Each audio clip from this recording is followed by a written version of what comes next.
Good morning student बच्चों, आशा करती हूँ कि आप लोग सकुशल होंगे और अपनी पढ़ाई भी अच्छे से कर रहे होंगे। तो आज हम हिंदी व्याकरण के अंतर्गत पाठ 7 काल नामक पाठ का अध्ययन करेंगे। तो सबसे पहले हम ये जानते हैं कि काल कहते किसे हैं। क्रिया के जिस रूप से कार्य के करने या होने के समय का बोध होता है उसे काल कहते हैं। पहले उदाहरण देखते हैं। नेहा पढ़ाई कर रही है, हिना ने अच्छा चित्र बनाया था और मुकुल कल पिकनिक जाएगा। तो सबसे पहले जो वाक्य हैं उनमें जो जितने भी रंगीन शब्द हैं जैसे कर रही है, बनाया था और जाएगा शब्द हमें अलग अलग समय पर कार्य के होने का बोध करा रहे हैं कि कार्य अलग अलग समय पर हो रहा है। तो सबसे पहला वाक्य देखिए, नेहा पढ़ाई कर रही है। इसमें जो कर रही शब्द है वह कार्य के उसी समय में होने को दर्शा रहा है कि कार्य उसी समय हो रहा है। दूसरे वाक्य में देखिए, हिना ने अच्छा चित्र बनाया था। तो बनाया था शब्द जो है कार्य बीते समय में हो चुका है, यह बताता है कि यह कार्य हो चुका है। अब तीसरा उदाहरण देखिए, मुकुल कल पिकनिक जाएगा। इसमें जो जाएगा शब्द है हमें कार्य के आने वाले यानी जो आने वाला जो समय है कार्य के उसमें किए जाने की सूचना दे रहा है कि यह कार्य आगे आने वाले समय में किया जाएगा। इसके बाद है बच्चों काल के भेद। काल के 3 भेद माने गए हैं। पहला वर्तमान काल, दूसरा भूतकाल और तीसरा भविष्यत काल। वर्तमान का अर्थ होता है जो कार्य अभी हो रहा है।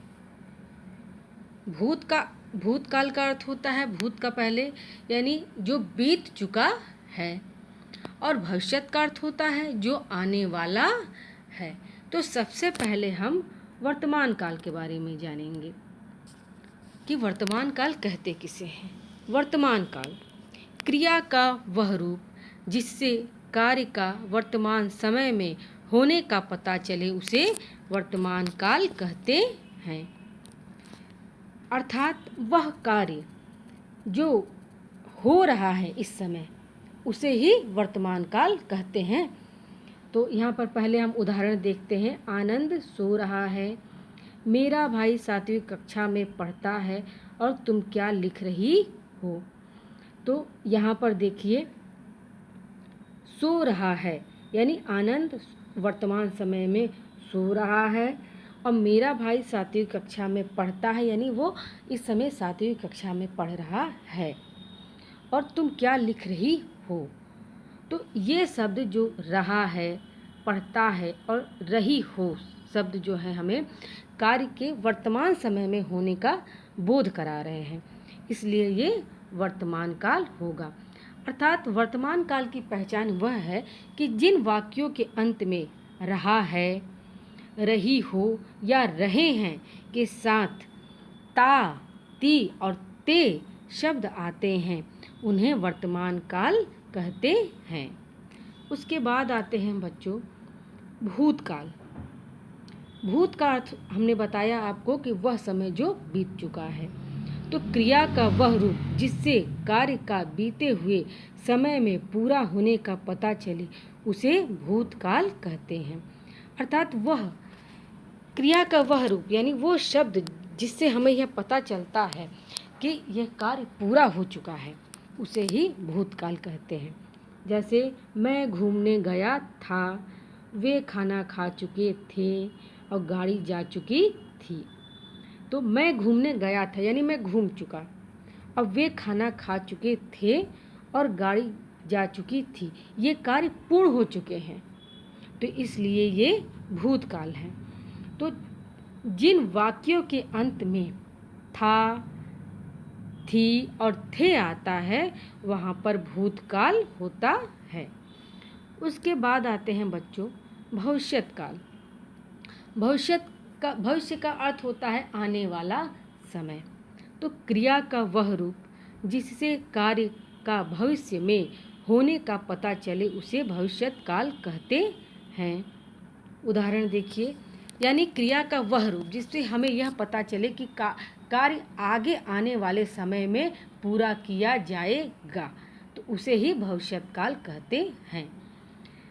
उदाहरण देखिए, मैं समय पर काम पूरा कर लूँगा, हम पुस्तक मेला देखने जाएंगे और कल विद्यालय की छुट्टी होगी। तो इन वाक्यों में जितने भी रंगीन शब्द हैं, देखिए, कर लूँगा, देखने जाएंगे और छुट्टी होगी, कल विद्यालय की छुट्टी होगी। तो इन शब्दों से हमें यह पता चलता है कि यह कार्य आगे आने वाले समय में पूरे किए जाएंगे, इसलिए यहाँ पर भविष्यकाल है। तो जिन वाक्यों के अंत में लूँगा, जाएंगे शब्द आते हैं उन्हें भविष्यकाल कहते हैं। इसके बाद बच्चों, अब हम यह जानते हैं कि हमने इस पाठ से क्या सीखा। तो देखिए, हमने सबसे पहले सीखा कि क्रिया के जिस रूप से कार्य के करने या होने का समय का बोध होता है उसे काल कहते हैं। क्रिया दूसरा है, क्रिया का वह रूप जिससे कार्य का वर्तमान समय में होने का पता चले उसे वर्तमान काल कहते हैं। तीसरा, क्रिया का वह रूप जिससे कार्य का बीते हुए समय में पूरा होना पता चले उसे भूतकाल कहते हैं। और अंत में, क्रिया का वह रूप जिससे कार्य का भविष्य में होने का पता चले उसे भविष्यकाल कहते हैं। उसके बाद है, दी गई क्रियाओं को काल के अनुसार बदलो। तो यहाँ पर देखिए उदाहरण दिया गया है, जैसे क्रिया शब्द है आपका पढ़ना, वर्तमान काल में हो जाता है ये पढ़ रहा है, अब भूतकाल में पढ़ रहा था और भविष्यत काल में पढ़ेगा। तो उसी तरह यहाँ लिखना का हो जाएगा लिख रहा था, लिखा था और लिखेगा। तो उदाहरण अनुसार आप इस प्रश्न को पूर्ण करेंगे। इसके बाद है बच्चों प्रश्न नंबर 2, सही विकल्प पर सही का निशान लगाओ। जैसे काल के कितने भेद हैं, तो काल के 3 भेद हैं। ख, बीते समय की सूचना किस काल से होती है, तो बीते समय की सूचना हमें भूतकाल से होती है।